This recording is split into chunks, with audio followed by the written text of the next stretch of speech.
Hello friends, GK गुरुजी अड्डा के YouTube platform पे मैं शैलेश आप सभी का हार्दिक स्वागत करता हूँ। यथाशक्ति में समास है, कैसा समास है आपको बताना है। अव्ययी भाव समास है। अव्ययी भाव समास क्या होता है? जिसमें प्रथम पद प्रधान होता है और इसमें जो यथा और धन शक्ति दो पद हैं और इसमें जो प्रथम पद है उसकी प्रधानता है, अव्ययी भाव समास हो जाएगा। इत्यादि शब्द में कौन सी संधि है आपको जल्दी से बताना है। तो इत्यादि में आपका यण संधि होता है। क्या होता है? यण संधि होता है। कल आप सभी को रस छंद अलंकार की शॉर्ट टिप्स की वीडियो मिल जाएगी। क्या रहा है? लेखक और उसकी रचनाकार कौन सा जोड़ा गलत है? स्कंदगुप्त के लक्ष्मी नारायण नहीं है, जयशंकर हैं। कौन है? जयशंकर हैं, याद रखिएगा। बाकी संस्कृत के 4 अध्याय रामधारी सिंह दिनकर, रसरज्ञ रंजन आचार्य महावीर प्रसाद द्विवेदी, अशोक के फूल हजारी प्रसाद द्विवेदी, सारे सही हैं। राइट जवाब ए हो जाएगा। क्वेश्चन नंबर 4 पर चलते हैं। कह रहा है स्थान के आधार पर बताइए मूर्धन्य व्यंजन कौन सा है। ड और ढ आपके मूर्धन्य व्यंजन होते हैं। अगला कह रहा है संकर शब्द किन्हें कहते हैं? दो भाषा के शब्दों से मिलकर बना संकर शब्द कहलाता है, जिसमें दो भाषा मिली हो। ठीक है। मुझसे उठा नहीं गया वाक्य में क्या है? कृतवाच्य नहीं है, कर्मवाच्य नहीं है, भाववाच्य है। यहाँ भाव की प्रधानता है। अगला क्वेश्चन कह रहा है तेरी बरछी ने वर छीने हैं खलन के। ठीक है। पंक्ति में कौन सा अलंकार है आप सभी को जल्दी से बता देना है। तेरी बरछी ने वर छीने हैं खलन के, इसमें कौन सा अलंकार है? यमक अलंकार है। ठीक है। चलिए 8वें पर चलते हैं। कह रहा है कौन सा शब्द देशज है? तो धड़ाम शब्द इसमें आपका देशज है। क्वेश्चन नंबर 9 पर चलते हैं। कह रहा है रमणीय में कौन सा प्रत्यय है? अनीय। जो प्रत्यय होता है ये शब्द के पीछे लगता है, जो उपसर्ग होता है ये शब्द के आगे लगता है। दोनों में डिफरेंस जानते रहिएगा। क्वेश्चन नंबर 10 कह रहा है कृतज्ञ शब्द का विलोम शब्द क्या है? कृतघ्न है, याद रखिएगा।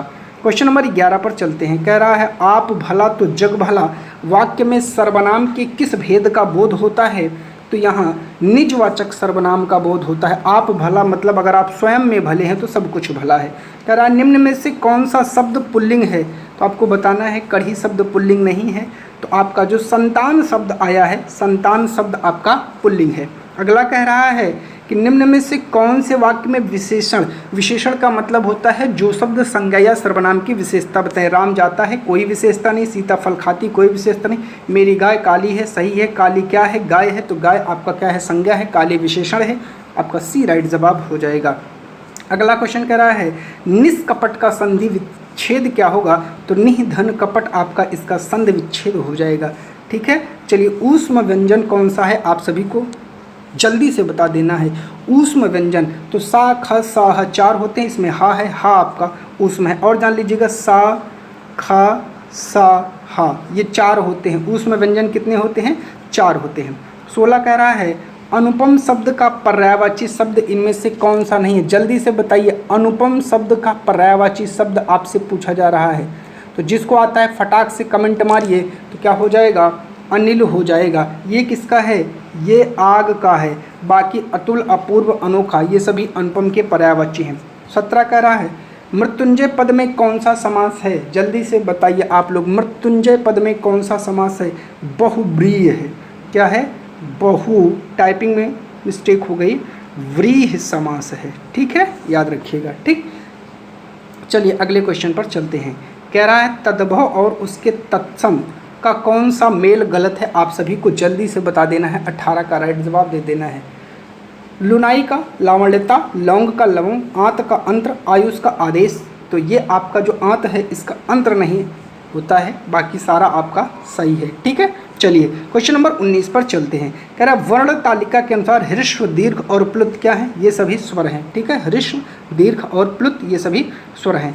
भाषा का प्राथमिक रूप क्या होता है आप सभी को जवाब देना है। 20 का राइट जवाब क्या हो जाएगा? तो सांकेतिक होता है, याद रखिएगा। ठीक है। चलिए अगला कह रहा है व्युत्पत्ति के आधार पर संज्ञा के कितने भेद होते हैं? आप सभी को जल्दी से राइट जवाब देना है। तो संज्ञा के 3 भेद होते हैं। ठीक है। चलिए अगला कह रहा है क्वेश्चन नंबर 22 पर चलते हैं।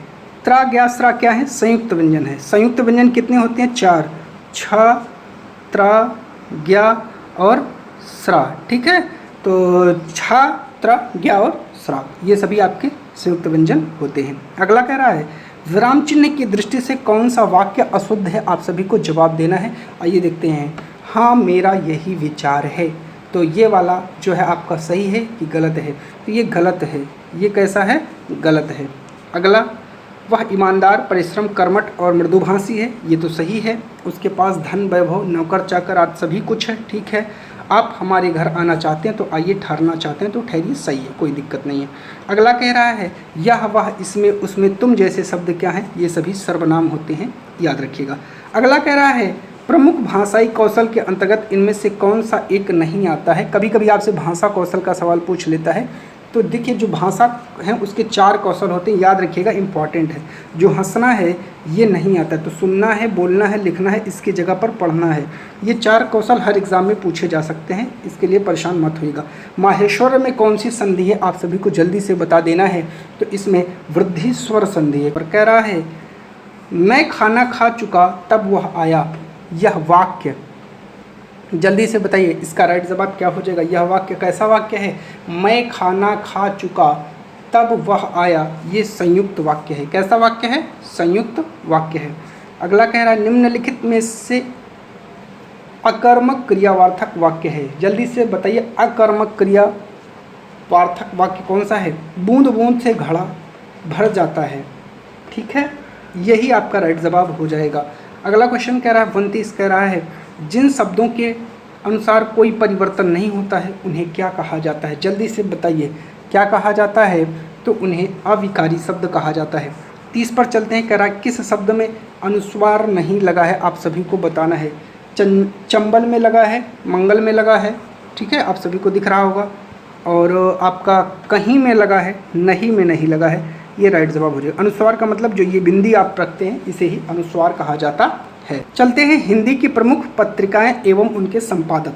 कवि वचन सुधा, भारतेंदु हरिश्चंद्र, हरिश्चंद्र मैगजीन, भारतेंदु हरिश्चंद्र, हरिश्चंद्र चंद्रिका, भारतेंदु हरिश्चंद्र।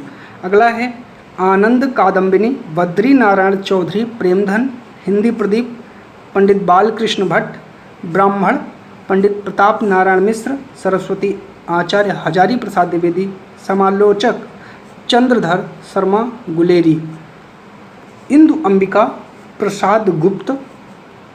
अगला है मर्यादा कृष्णकांत मालवीय, ऐसे याद रखिएगा, मर्यादा कृष्ण, प्रभा बालकृष्ण शर्मा नवीन, साहित्य संदेश गुलाब राय, कादम्बनी राजेंद्र अवस्थी, धर्मयुग धर्मवीर भारती। अगला है साप्ताहिक हिंदुस्तान मनोहर श्याम जोशी। इनमें से कौन सा अयादी संधि है? तो आपको बताना है नयन जो है ये आपका अयादी संधि का उदाहरण है। अगला कह रहा है उत्पत्यका का अर्थ क्या है? तो पर्वत के पास की जो भूमि होती है उसे उत्पत्यका कहा जाता है।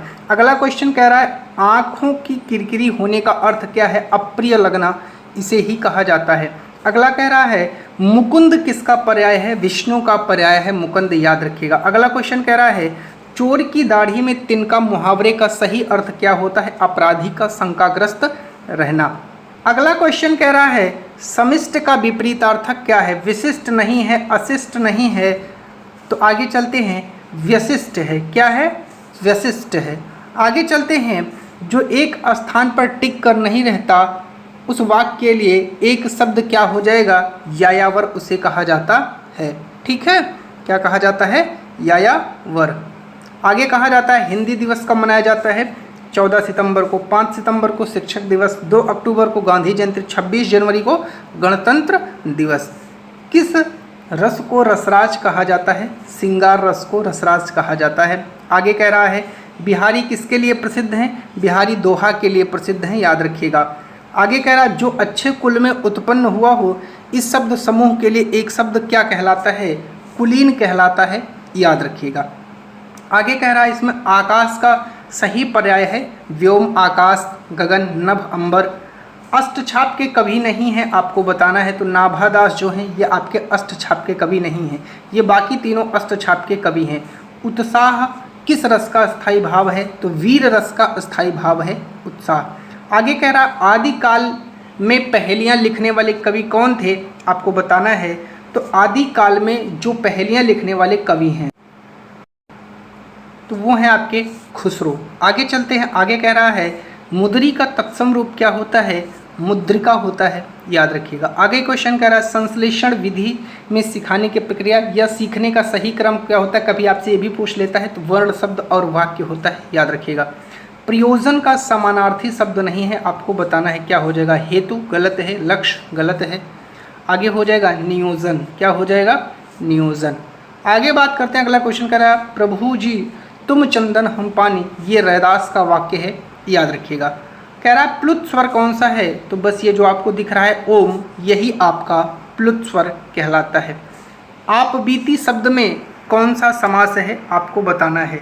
तो जो कि जो आप बीती शब्द है इसमें तत्पुरुष समास है, याद रखिएगा। मेरे लड़के ने मेरी आज्ञा का पालन नहीं किया, इसमें लड़के शब्द जो विकल्प है वो अशुद्ध है, बाकी सारा सही है। आगे कह रहा है कालिंदी का पर्यायवाची है। देखिए कालिंदी जो है ये यमुना का पर्यायवाची है, तो सरस्वती और लक्ष्मी गलत हो जाएगा। नीचे आपका ऑप्शन है यमुना, सही हो जाएगा। आगे कह रहा है हिंदी का पहला पत्र क्या है, उदंत मार्तंड पहला पत्र है, याद रखिएगा। अगला कह रहा है कवि का स्त्रीलिंग क्या होता है, कवयित्री होता है, याद रखिएगा। डी वाला ऑप्शन आपका सही हो जाएगा, कई एग्जामों में आया हुआ है। प्राग ऐतिहासिक काल में उपसर्ग जो आगे जुड़ता है, प्राग, प्रत्यय जो पीछे जुड़ता है, याद रखिएगा। आगे कह रहा है इनमें से कौन सा जातिवाचक संज्ञा से भाववाचक संज्ञा का सही उदाहरण है, दानव से दानवता। आगे कह रहा है अत्यधिक का विलोम क्या होता है, अत्यल्प होता है, याद रखिएगा। अगला क्वेश्चन कह रहा है अर्वाचीन शब्द का विलोम क्या हो जाएगा, जल्दी से आप सभी को बताना है। तो अर्वाचीन शब्द का विलोम आपका क्या होता है, प्राचीन होता है, याद रखिएगा। अगला क्वेश्चन है कह रहा है निमिष का पर्याय क्या है, जो निमिष होता है उसका पर्याय क्या है। तो निमिष का पर्याय आपको जल्दी से बताना है। तो इसका राइट जवाब क्या हो जाएगा, क्षण हो जाएगा। चलिए आगे चलते हैं, आदिकाल के बारे में कुछ जानते हैं। इस युग का नाम डॉक्टर हजारी प्रसाद द्विवेदी से मिला है। आचार्य रामचंद्र शुक्ल ने इसे वीरगाथा काल तथा विश्वनाथ प्रसाद मिश्र ने इसे वीर काल नाम दिया है, याद रखिएगा। आगे कह रहा है इस काल के समय के आधार पर साहित्य का इतिहास लिखने वाले मिश्र बंधुओं ने इसका नाम प्रारंभिक काल किया और आचार्य महावीर प्रसाद द्विवेदी जी ने बीजोपन काल किया है। डॉक्टर राजकुमार वर्मा ने इस काल की प्रमुख प्रवृत्तियों के आधार पर इसको चारण काल कहा है और राहुल सांकृत्यायन ने सिद्ध सामंत काल कहा है, याद रखिएगा। इस समय का साहित्य मुख्यतः 4 रूपों में मिलता है, आइए देख लेते हैं। पहला है सिद्ध साहित्य तथा नाथ साहित्य, जिसमें जैन साहित्य, चारणी साहित्य और प्रकीर्ण साहित्य आते हैं। आगे कह रहा है इस काल में रासो साहित्य की 3 प्रवृत्तियां देखने को मिलती हैं, वीरगाथात्मक पृथ्वीराज रासो, हम्मीर रासो, परमाल रासो। धार्मिकता भारतेश्वर बाहुबली रास, सिंगारिकता संदेश रासक। वीरगाथा काल के प्रमुख कवियों और उनकी रचनाओं के नाम, ठीक है, दलपति विजय, खुमान रासो, चंद्रवरदाई, पृथ्वीराज रासो, सारंगधर, हमीर रासो, नल्ल सिंह, विजयपाल रासो। आगे बात करते हैं जगनिक, परमाल रासो या आल्हा खंड। आगे बात करते हैं नरपति नाल्ह, विशल देव रासो, मधुकर, जय मयंक जसचंद्रिका। खड़ी बोली के आदि कवि अमीर खुसरो इसी समय हुए थे। खुसरो की पहेलियाँ प्रख्यात हैं। अगला कह रहा है कि मैथिल कोकिल विद्यापति भी इसी समय के अंतर्गत हुए थे। विद्यापति की मधुर पदों के कारण इन्हें अभिनय जयदेव भी कहा जाता है। इतनी सारी इंपॉर्टेंट चीज़ें आप सभी को इस वीडियो में सीखने को मिली हैं, ठीक है। अगर आप लोग चैनल पर नए हैं तो सब्सक्राइब करिएगा, वीडियो को लाइक करिएगा। चैनल पर जुड़ने के लिए बहुत बहुत धन्यवाद।